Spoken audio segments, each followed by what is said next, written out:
You know who it is, the horror flick, Digger Ditch, Super 6, Big Mitch. And I'm kicking in doors with all three O's. And I'm bringing 28 one-on-ones because we Vegas sons, it's the Chronicles. And you in the Meadowlands. Yeah, you in the Meadows, man. And you already know what made, man. 530. What that mean? Oh, that boy's a desert, baby. Oh, yeah. Hooba Dub Scrub, 22-inch gold Dana Danes, and Big Bolo Yang, I can never sit on my claims. Welcome to Vegas Chronicles with the whole Super 6, Mr. Digger Ditch, Big Mitch. And today, like any other day, y'all know what we do. We kick actual factuals with no additives and no preservatives. Just raw and uncut. Like what? Absolutely. Like summer sausages and crackers. You already know. Shout out to everybody that's been rocking with your boy. Shout out to everybody that's been supporting my platform. Let's jump right off in it. I got a toy drive that I'm gonna be doing in December. Old Hubba Dub go dress up like Santa Claus, ho, and bring the children some toys. You know what I mean? Hopefully at Doolittle or at my uncle Joe Church right off over there on J Street, right across the street from the old Madison Terrace. So be looking forward to that, man. And if you want to donate to the, for the toy drive, man, get with me. Everybody know where I'm at. I ain't hard to find. You know what I mean? All donations are accepted. I'm gonna be doing it big, man. So we go try to look out for the youth, man, and try to get back in connection with our community. But let's get Vegas Chronicles started. People wanted me to touch on, the situation that happened in New York with the cat from Vegas, the 27-year-old that went to New York and did the mass, whatever. But I'm gonna get into that, man, because I'm gonna tell y'all something. Focus on patterns, all right? Anything that happens 3 or more times is considered a pattern. That's how FBI profilers go after serial unalivers. You know what I mean? They use profiles. Anything that's 3, it's a pattern. Watch this. Y'all remember the day before yesterday, I think, the cat went around and he did the stabbing, the man stabbing, and a brother stopped him, held him there at gunpoint. That was one, right? And we ain't gonna count the other ones that they ain't been reporting, but that was one. The other one was when you seen the incident in Reno, in the casino, the shooting that happened in Reno, Nevada. That was 2. Did nobody get unalive, but they went in the casino with the intent. Now, the cat from Vegas went to New York, and he unalived 4 people, critically wounded an officer. People wanted me to speak on that. What I'm gonna do is I'm gonna come back and I'm gonna do videos concerning that type of stuff, because when I speak on that type of thing, that's directed toward a specific, audience. A lot of people don't want to hear about that, but I'm gonna tell y'all that that's a distraction. That's a distraction. Like what's going on with all these laws they trying to push that's controversial, it's a distraction because they don't want to release them Epstein files. There's a bunch of things that they finna do to stop from releasing them files. Now remember, what did we just do for those that's in tune? What did we just do? Because I'm finna get off this. What did we just do? We just bombed Iran, didn't we? Didn't we bomb Iran? Yeah. And we were supposed to hit their nuclear site, right? What you think that country go do? Think about it. That's what you see going on around here, man. You see? Everybody know that Iran has sleeper cells in America, man. You see, just like China and everybody else. You see? So that's what you seeing going on. All right? But don't let that distract you, man. Because something big is on the horizon. But nevertheless, let's keep it Vegas. We gonna move on into Vegas Chronicles. All right? Somebody wanted to know what happens, to people that tell and go to prison. Do they homeboys protect them, or do they make them get off the yard? I'm gonna be honest with you. I can't speak on everybody's neighborhood. But when it comes to telling a snitching or whatever, it depends on who you is. And that's sad, because that's one thing I would say separate the Southsiders from everyone. They paper check.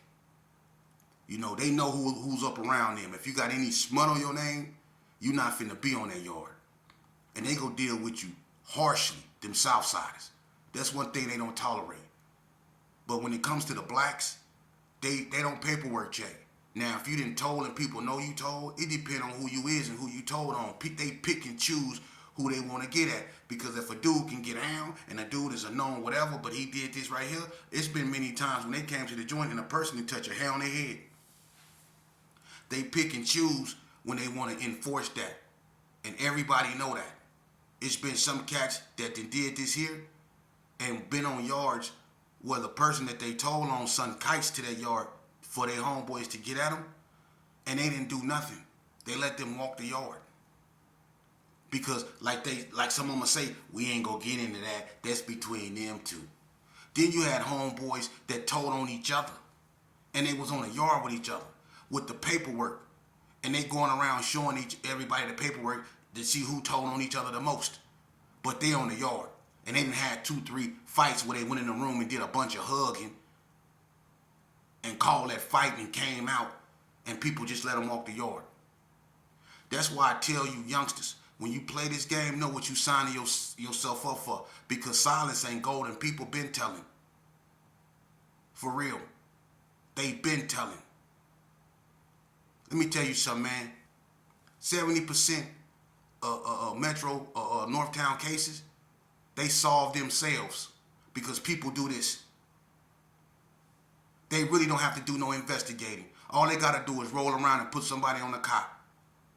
If they know anything, 9 times out of 10, they going to be aching to tell. And the people that you think is your day ones, A1s, the people that you think is your homeboys, the people that you ignore your mom's warning about, the people that you would get into it with your mama over, the people that you would beat up your baby mama over just to go with these cats, the people that you would defend son with your life will tell on you, man. They will tell on you. And y'all run around here, this what gets me. Y'all run around here talking about y'all don't mess with him, he doing this here. Or don't mess with him, hit them boys. Or don't mess with him, hit them boys. Well, listen to here. This how you nullify that. Don't put yourself in a situation to be told on and you won't be told on, man. It's called chess, not checkers, man. You can't be mad at a person for doing this. They gonna do that regardless of how you feel. Just like you can't stop a person from talking about you. They gonna do that regardless. The only thing you can do is make sure you got yourself in a position to where you know you all right. That's the only thing you can do. You can't stop people from telling, man. Let me tell you something. I'm going to ask y'all a question. Because a lot of y'all don't be confronted with tough questions because y'all think y'all so gangster. But let me tell you something. What if your child, your son, see, your son, he want to be like you. He grew up, he seeing you with your little chest because you was locked up, your little Jerry curl. You walking around with your shirt off, with your chest poked out. You want to slap box everybody. You know what I'm saying? You out there with the homies, listen to the music, then out of nowhere you just bust down and get to doing push-ups. So your son, he watching you. He seeing how people get out your way when you walk. He see how you walk with confidence. He see your boxing game. He want to be everything that you are. Your son, he watching you. And then he grew up hearing about you. Yeah, you was a beast in them streets. Yeah, you was raw. Then all of a sudden, you get a hold of some type of drug that you can't let go. You can't put it down. You know, and that now instead of you doing the drug doing you. Now, see, people don't like the truth. The truth is like lemonade, it's bitter.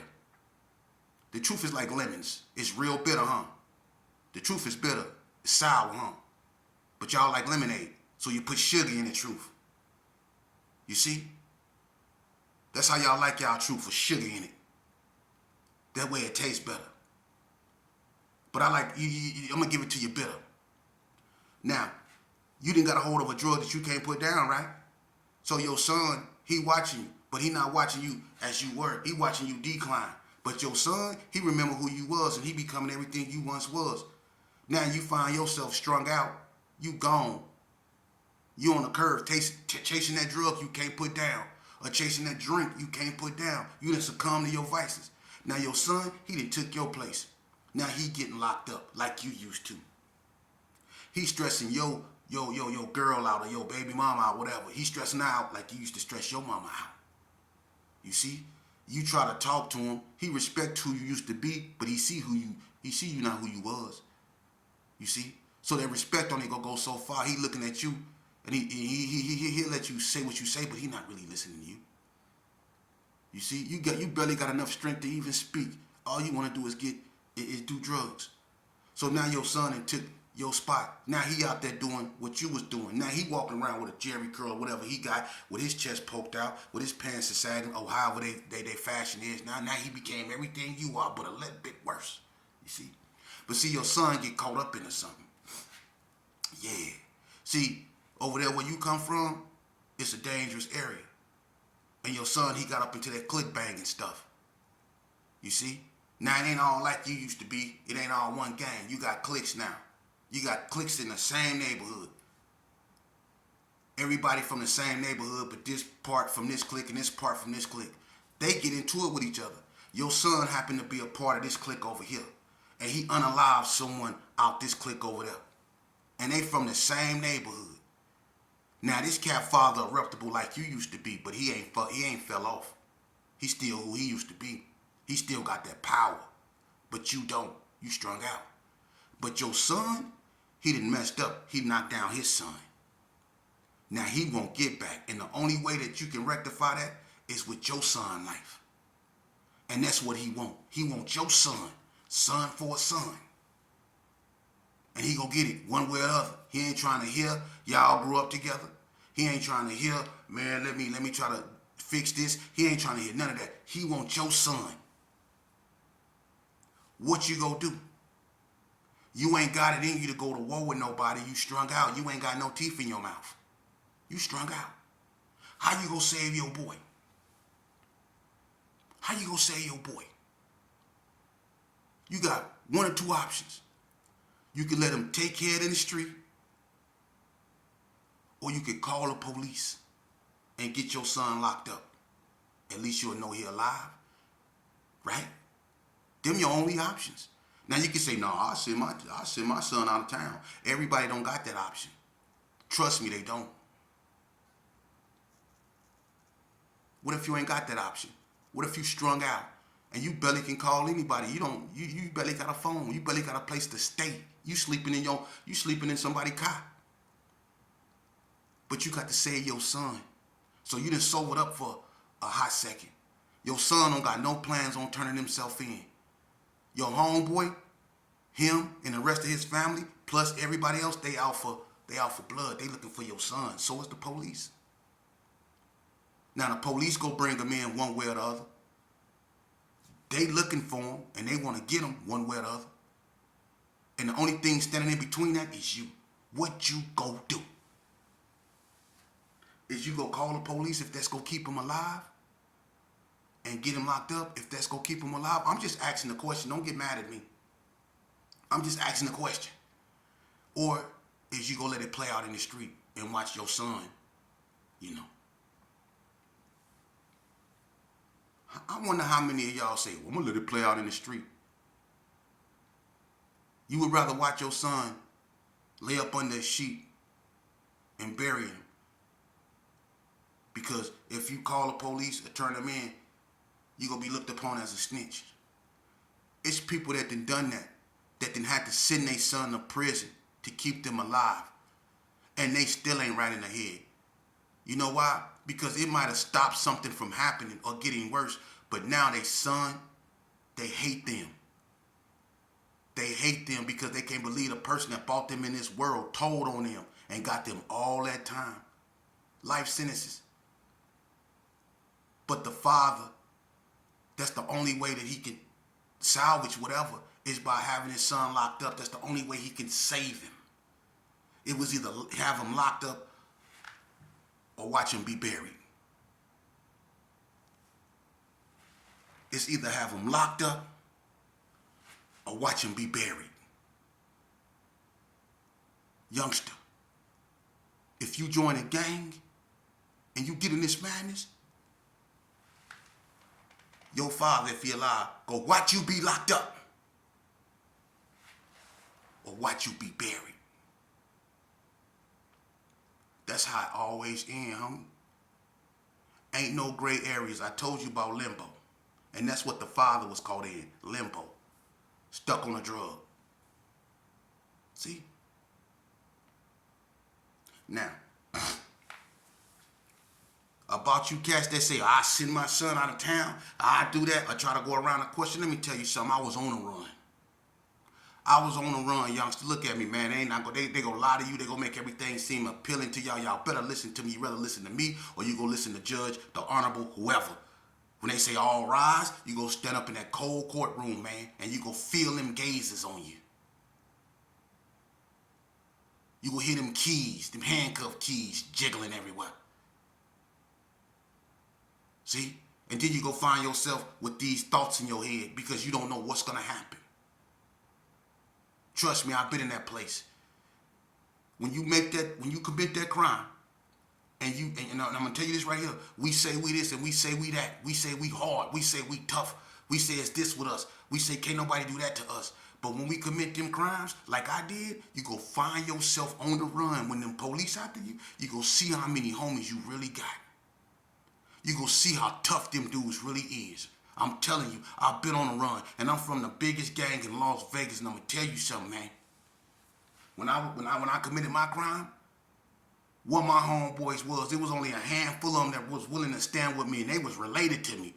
But what the other ones was, like when something happened to them and we was out there and I was out there with them, standing by them, not asking no questions if they was in the wrong or if they was in the right, because I stood on what we said we stood on. But everybody don't do that, man. I'm gonna tell you something. I don't care who you are, where you from. When you commit that sin and then police get up after you, let me tell you something. I was running. I couldn't get no peace. I couldn't trust nobody. They had a $10,000 award for me, and my homeboys, some of my homegirls, was trying to get it. I'm over that because I put myself in that situation. But that's what you gonna find out. See, that song, and I know y'all don't probably know it, but it always play when you tired of jumping fences, when them police is like always around that corner, or when you're in somebody's house but you constantly looking at the doorknob because it feel like they're right out there, and 9 times out of 10 they out there or they close out there. And you get nervous and you just can't stay still. You can't eat. Don't nothing taste like food. Don't nothing taste right. All you hear is sirens. You turn on the TV, you on there. You can't trust nobody. Everybody look like they talking about you. Everybody look like they know you. Everywhere you go, even the dogs looking at you like, is that him? Everybody looking at you, man. And then you go hear that song. It's been a long time coming, but I know a change go come. Oh, yes it is. You go hear that song. It's been a long time coming, but I know a change go come. When them police get up after you, that's what you go hear. Oh, yes it is. And Ray Charles gonna be singing it. I know a change go come. Oh, yes it is. You gonna be hearing it from Ray Charles, boy, when them police get up after you. For real. It ain't gonna be no homie love. It ain't gonna be no K love. It ain't gonna be no nothing love. It's gonna be you by yourself. And the only person that's gonna probably be down to ride with you, that's gonna really push the line, it's gonna be your mama. Am I lying? Where your homeboys was when they had you all in them rear naked chokeholds and Khmer locks and all that, bringing you up out the house in them handcuffs. Where your homeboys was, they wasn't trying to pull them police up off you when they had you. No. They gonna be right there spectating with everybody else. Doing this. Oh, that's messed up. Oh, that's messed up. They gonna be screaming from a distance. While you on your way in the back of that car, man. Ain't no homies. Remember? Just like they had me. Throwing me back there. When no homies, can't no homies save you, man. Don't sign up for this. I'm going to bring it to you every time. Don't sign up for this. For real.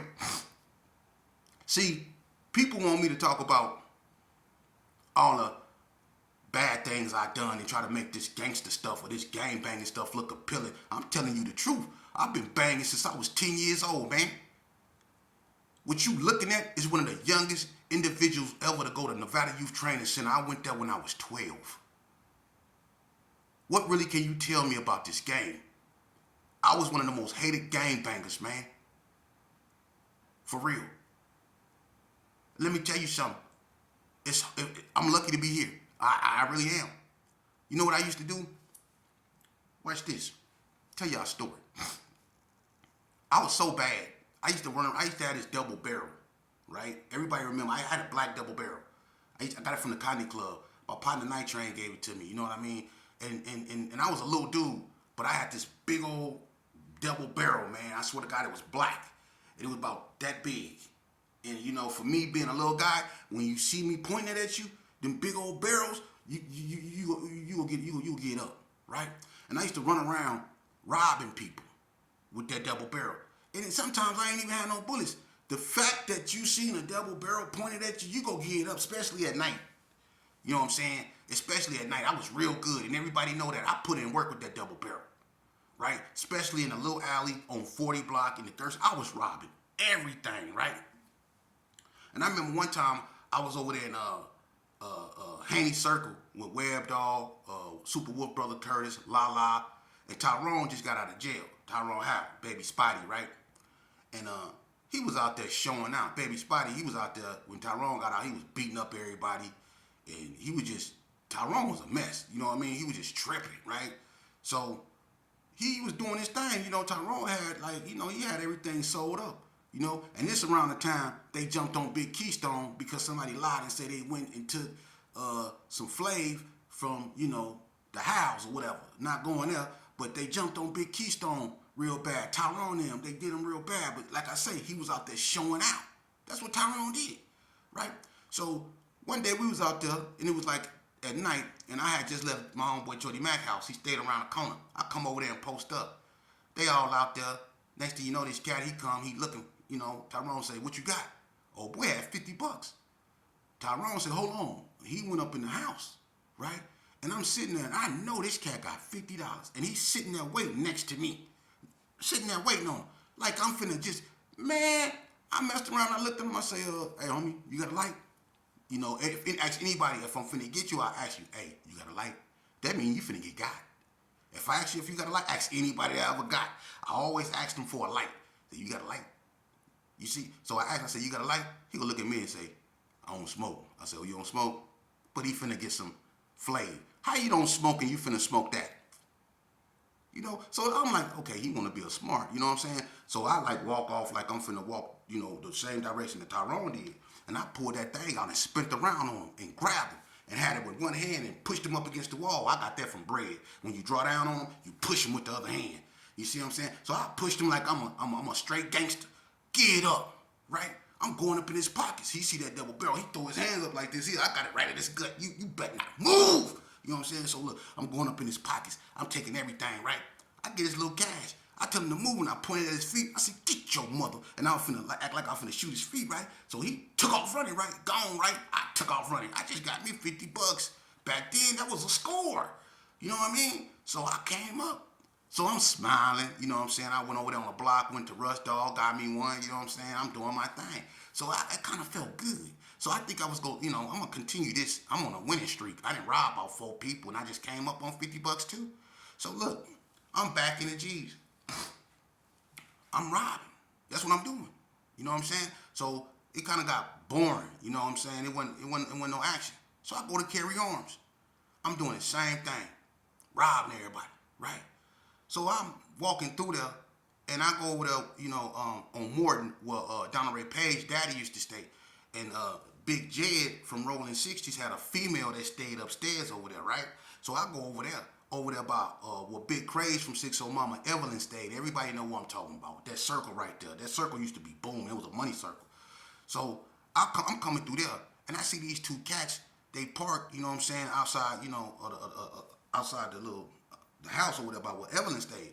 So I crept up on them. I'm thinking, 2 victims. They're in a car. I don't know if they got money, but I'm finna see. One of them was, standing outside the car. One of them was sitting in the car, but he had the car door open. He was sitting on the driver's side, but he had the car door open. He had a beer in between his legs. And they were just chopping it up. I walked right up over there and drew down on him. Get up. Drew down on Ed. I got to taking everything. I took the beer, everything. But I ain't know it was another one. It was another dude with him. I didn't even know. He was in the house. He stayed downstairs from where Big Jed girl stayed. So I didn't even know. So while I was robbing him, this cat snuck up behind me and put me in a cold chokehold, man. And when he put me in the chokehold, he lifted me off my feet and he had my gat, man. I swear to God, man, he had my gat, man. And look, I ain't gonna lie. He like lightweight kind of choked me out, right? He had my gat, and once my hand went limp, he took it from me. Then he spun me around and slapped me with my own gauge. Bah! I'm talking about I got fat in them. And look, they start beating my, they was passing me. They beat the brakes off me out there. I got slapped with my own gauge. Bow, so everybody was asking me where my double barrel go. Man, they took that and whooped me with it. They was whooping me. They was passing me. Look, one of them had me, was dragging. One of them dragged me and he was going, And look, I ain't gonna never forget this cat because he still had a cigarette right here in the corner of his mouth. He was like, He was whooping my motherfucker. He was whooping me. And then the other one grabbed me. He started whooping me. And then the dude that had the gauge, he just waited. And every now and then he'd smack me with it. Bow! That third smack, I was